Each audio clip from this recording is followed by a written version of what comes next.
नमस्कार, मैं आपके साथ रंजना रावत और आप देख रहे हैं जोहार झारखंड। बुलेटिन की शुरुआत करते हैं और विस्तार से देखते हैं झारखंड की खबरों को। झारखंड में कई इलाकों में पिछले 3 दिनों से मूसलाधार बारिश हो रही है, जिससे लोगों की परेशानी बढ़ गई है। कोडरमा में बारिश के कारण लैंडस्लाइड से रांची दिल्ली राजधानी एक्सप्रेस दुर्घटना के शिकार होते होते बाल बाल बच गई। झारखंड में आफत बनी बारिश। लगातार बारिश से बढ़ी मुश्किलें। घर में घुसा पानी, बह गया डायवर्जन। झारखंड के कई इलाकों में पिछले 3 दिनों से लगातार बारिश हो रही है, जिससे लोगों की परेशानी बढ़ गई है। बारिश के कारण कोडरमा में दिल्ली रांची एक्सप्रेस हादसे की शिकार होते होते बच गई। मानपुर कोडमा सेक्शन पर भूस्खलन और पत्थर गिरने से रेलवे ट्रैक बाधित हो गया। यह घटना उस वक्त हुई जब दिल्ली रांची राजधानी एक्सप्रेस वहां से गुजर रही थी। हालांकि हादसे में किसी पैसेंजर को कोई नुकसान नहीं हुआ। इधर बोकारो के चंदन क्यारी इलाके में कनकचास को बरमसिया से जोड़ने वाली खलीसा नदी पर बना डायवर्जन पानी के तेज बहाव में बह गया, जिससे करीब 20,000 आबादी का प्रखंड कार्यालय से संपर्क टूट गया है। यहाँ नया पुल बनाया जा रहा है, ऐसे में लोगों के आने जाने के लिए डायवर्जन बनाया गया था। वहीं उपराजधानी दुमका में लगातार हो रही बारिश से बक्सी बांध मोहल्ले में घरों में पानी घुस गया है, जिससे लोगों को भारी परेशानियों का सामना करना पड़ रहा है। वहीं बारिश ने नगर परिषद के दावों की पोल भी खोलकर रख दी है। झारखंड में अब तक जामताड़ा में सबसे ज्यादा बारिश रिकॉर्ड की गई है, जबकि जून में अब तक रांची में 172 मिलीमीटर बारिश हुई है। मौसम विभाग के अनुसार 24 जून तक राज्य में बारिश के आसार हैं। ऐसे में राजधानी रांची के धुरवा डैम में एनडीआरएफ और आईटीबीपी के जवानों को प्रशिक्षण दिया जा रहा है, ताकि किसी भी हादसे से तुरंत निपटा जा सके। कोडरमा से रितेश, बोकारो से मृत्युंजय, दुमका से नितेश और रांची से निरंजन की रिपोर्ट। इधर धनबाद में पिछले 1 सप्ताह से हो रही बारिश के कारण झिलिया नदी ने विकराल रूप ले लिया है। भारी बारिश से कई घरों में पानी घुसने से लोगों की काफी परेशानी बढ़ गई है।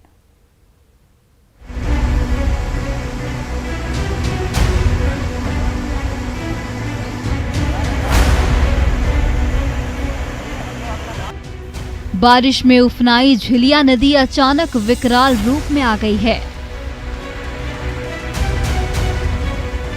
और पूरा का पूरा कुमारधुबी शहर पानी में डूब गया है। क्या स्कूल और क्या घर, क्या मैदान और क्या मोहल्ला, झिलिया नदी ने कुमारधुबी शहर के किसी भी हिस्से को नहीं बख्शा है। हर तरफ जल प्रलय जैसे हालात हैं। बाहर गलियों में बाढ़ का पानी बह रहा है, तो घर के अंदर एक एक कमरे पानी में डूबे हुए हैं।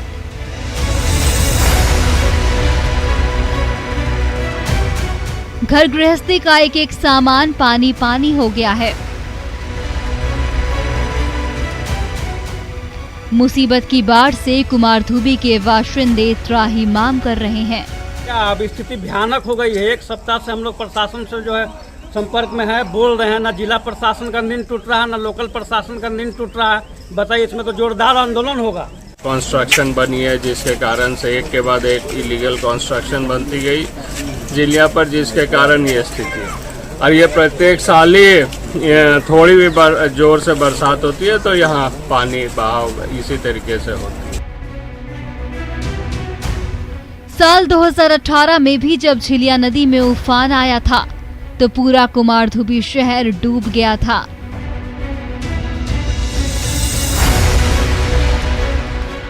उस समय भी बाढ़ से बचाव को लेकर कई दावे किए गए थे, लेकिन महज 3 साल के अंदर बारिश में एक बार फिर झिलिया नदी की धारा कहर बरपा रही है।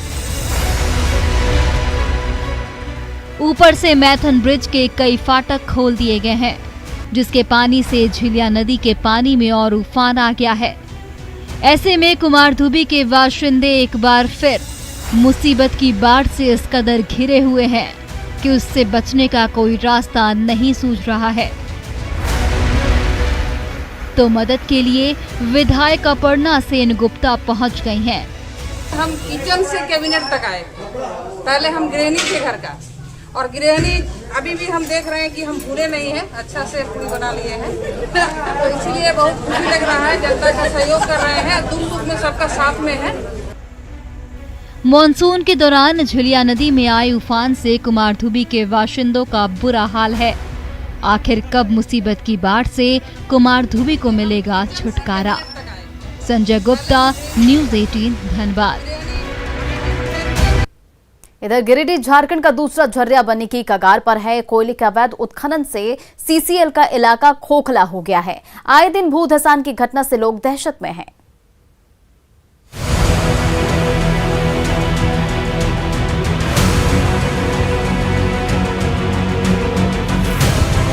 बरसात शुरू होते ही गिरिडीह में सीसीएल की जमीन पर संचालित अवैध कोयला खदानों में भू धसान की घटनाएं भी शुरू हो गई हैं।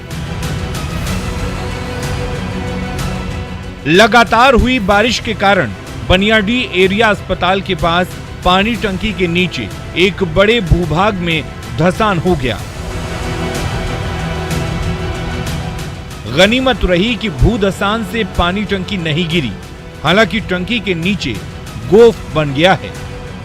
आशंका है कि लगातार बारिश हुई तो पानी टंकी कभी भी धराशायी हो सकता है। इससे पूरे बनियाडीह इलाके में जलापूर्ति भी प्रभावित होगा। भू धसान से बनियाडीह की हजारों की आबादी दहशत में है। डर है कि पता नहीं कब किसका घर जमीन के नीचे समा जाए। बारिश की वजह पूरा धस गया, गाछ भी गया और टंकी खोल हो गया अंदर से। अच्छा जी, खोल कैसे हुआ जमीन के नीचे? जमीन के नीचे खोल हुआ, यही खामता सब चलाता, उसके वजह से हो गया। दरअसल अवैध कोयला उत्खनन के कारण आसपास की जमीन खोखली हो गई है। ऐसे में लगातार हो रही बारिश से भू धसान की घटनाएं बढ़ रही हैं, जिससे विस्थापन की समस्या भी पैदा हो सकती है। अवैध तरीके से कोयले निकालने की वजह से जमीन अंदर ही अंदर खोखला हो गई है। परिणाम स्वरूप इस तरह के भू धसान गिरिडीह में जगह जगह पर साफ देखा जा सकता है। कोयला के अवैध खनन के कारण भू धसान की घटनाएं लगातार बढ़ रही हैं। अगर इस पर समय रहते ध्यान नहीं दिया गया तो आने वाले दिनों में यहाँ भी झरिया जैसे हालात हो सकते हैं। समय रहते हुए इस मुद्दे पर सरकार को, अधिकारियों को ध्यान देना पड़ेगा, वरना झरिया और धनबाद जैसे विस्थापन की समस्या गिरिडीह में भी देखने को मिल सकता है। गिरिडीह से न्यूज़ 18 के लिए मैं Ejaz Ahmad. Palamu tiger reserve core area में रेलवे की तीसरी रेल लाइन निर्माण का मसला सुलझ नहीं पा रहा है और पतरातू में सोननगर के बीच तीसरी रेल लाइन निर्माण को लेकर रेल विकास निगम ने राज्य सरकार से सहमति मांगी है, जबकि वाइल्ड लाइफ बोर्ड ने पहले से कोर एरिया में बनाए गए रेलवे लाइन को शिफ्ट करने की सलाह दी है। ऐसा करने से पलामू टाइगर रिजर्व का संरक्षण और इसका उद्देश्य पूरा होगा। कोर एरिया में पहले से ही 11 किलोमीटर लंबी रेलवे की 2 रेल लाइन है, लेकिन अब तीसरी रेल लाइन पतरातू से सोननगर को बनाने की सहमति रेल विकास निगम ने राज्य सरकार से मांगी है। यह रेलवे लाइन भी 11 किलोमीटर लंबी होगी। पहले से बनाई गई 2 रेल लाइन से रोजाना 100 से ज्यादा ट्रेनें गुजरती हैं। ट्रेनों के लगातार चलने से कई बार वन्य प्राणी दुर्घटना के शिकार हुए हैं। कई बार हाथी, बाइसन, लेपर्ड, चीतल ट्रेनों की दुर्घटना के शिकार हुए हैं। सबसे बड़ी समस्या ये है कि लगातार ट्रेनों के चलने से पलामू टाइगर रिजर्व का कोर क्षेत्र 2 हिस्सों में बट गया और यह एक बहुत बड़ी समस्या है और इसी के कारण जो है बाघों की संख्या में लगातार कमी आई है। रेलवे लाइन से जानवरों की जिंदगी खत्म हो चुकी है। तीसरी लाइन बनने से जानवरों पर खतरा बढ़ सकता है। ऐसे में वाइल्ड लाइफ बोर्ड ने रेल लाइन को शिफ्ट करने का सुझाव दिया है, जिससे रेलवे को भी फायदा होगा, साथ ही वन प्राणी की भी जान बच सकती है। यही नहीं, कोर एरिया में ट्रेन की स्पीड 25 किलोमीटर होती है, लेकिन रेल लाइन के शिफ्ट होने से ट्रेनों की रफ्तार 100 किलोमीटर प्रति घंटे हो सकती है। कोर एरिया को बाईपास करते हुए आपके पास एरिया है, उसमें आप पूरे सभी लाइन को शिफ्ट करें। भविष्य में चौथे लाइन भी बनाने की जरूरत होगी तो आप आराम से बना सकते हैं, उसमें कोई दिक्कत नहीं होगी। 2018 की जनगणना में पलामू टाइगर रिजर्व एरिया में टाइगर नहीं होने की बात सामने आई थी, लेकिन जनगणना के ठीक बाद 2020 में बाघ का एक शव मिला था। वहीं हाल के दिनों में टाइगर की चहलकदमी के निशान भी इस ओर इशारा करते हैं कि अभी यहाँ टाइगर है। पलामू टाइगर रिजर्व का बड़ा एरिया नक्सल प्रभावित है। यही नहीं, सीसीटीवी का नहीं होना भी टाइगर की जनगणना पर सवाल खड़े करता है। 15-20 दिन पहले भी पलामू टाइगर रिजर्व के फ्रिंज एरिया में टाइगर का प्रेजेंस रिकॉर्ड किया गया है। पगमार्क जो है हम लोगों ने देखा है और पगमार्क को उसका कास्ट भी हम लोगों ने रखा है, that is a female tiger, और टाइगर किल भी जो है वो भी देखा गया है, इसलिए टाइगर प्रेजेंस तो है ही। पलामू टाइगर रिजर्व में मसला सिर्फ तीसरी रेल लाइन के निर्माण तक ही नहीं सीमित है, बल्कि इसके बाद चौथी रेल लाइन परियोजना की भी तैयारी है। ऐसे में पलामू टाइगर रिजर्व का अस्तित्व ही खतरे में है। रांची से अविनाश और पलामू से संजय की रिपोर्ट।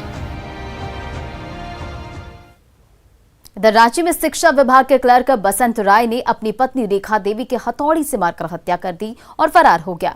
घटना चूटिया इलाके के अमरावती कॉलोनी की है। मामले की जानकारी मिलने के बाद पुलिस मौके पर पहुंची और हत्याकांड की जांच में जुट गई है, लेकिन अब तक की जांच में जो बातें सामने आई है उसके मुताबिक बसंत डिप्रेशन में था। जनवरी में एसीबी ने बसंत को रिश्वत लेते गिरफ्तार किया था, जिसके बाद से वो डिप्रेशन में था। इससे पहले भी उसने अपनी पत्नी को जहर देकर मारने की कोशिश की थी, लेकिन आज उसने हथौड़े से मारकर अपनी पत्नी की हत्या कर दी। बताया जा रहा है कि हत्या के बाद फंदे से लटककर बसंत ने भी खुदकुशी की कोशिश की, लेकिन बाद में फरार हो गया। घटनास्थल को देखकर इस बात की पुष्टि भी होती है कि पत्नी की हत्या जो है वो हथौड़े से मारकर की गई है, और घटनास्थल पर जो सर्कमस्टांस जो परिस्थिति है उनको देखकर यह भी पता चलता है कि वहाँ पे जहर भी लाया गया था और जहर भी देने का प्रयास किया गया। घटना कारित करने के उपरांत ऐसा प्रतीत होता है कि उस व्यक्ति ने भी अपनी फांसी लगाकर आत्महत्या करने का प्रयास किया, परंतु पुनः फिर बाद में वो भाग गया है। तो हम लोग उनको पकड़ने के लिए छापेमारी कर रहे हैं और अब हम उम्मीद है कि जल्दी ही उनको गिरफ्तार कर लेंगे। साहिबगंज में वर्चस्व की लड़ाई में खूनी खेल हुआ है। रांगा के धर्मपुर मिशन फील्ड के पास कुख्यात अपराधी सोहेल की गोली मारकर हत्या कर दी गई। बताया जा रहा है कि बाइक सवार 3 अपराधियों ने सोहेल को गोली मारी और बंगले की ओर लेकर भाग गया। मुख्य आरोपी था मुन्ना का अब तक नहीं पता चला है। वहीं सोहेल पर हत्या, रंगदारी, लूट, अपहरण के दर्जन भर मामले दर्ज है। वह बांग्लादेश से जाली नोट लाकर खपाने का भी काम करता था। मृतक का नाम सोहेल हुसैन है, जो कि इस्लामपुर गांव का रहने वाला है। इस व्यक्ति का आपराधिक इतिहास भी रहा है। पुलिस इस मामले में अनुसंधान कर रही है। आगे जो भी तथ्य आएंगे हम आपको बताएंगे। 3 आदमी एक ब्लू रंग के अपाचे पर आकर के इसकी हत्या किया है, एक डॉक्टर के क्लिनिक में। हम लोग इसकी जाँच कर रहे हैं, जो भी नए फैक्ट्स आएंगे इस संबंध में आपको अवगत कराऊंगा। इधर रांची के डुमरदगा स्थित बाल सुधार गृह में सदर एसडीओ और सिटी एसपी ने छापेमारी की। इस दौरान बाल सुधार गृह से एक मोबाइल, चाकू, खैनी, गांजा समेत कई आपत्तिजनक सामान मिले, जिसके बाद पुलिस ये पता लगाने में जुटी है कि आखिर बाल सुधार गृह में ये सामान कौन पहुंचा रहा है। पिछले दिनों भी बाल सुधार गृह में शराब पार्टी का वीडियो वायरल हुआ था। बावजूद नशे के सामान के मिलने पर कई सवाल खड़े हो रहे हैं।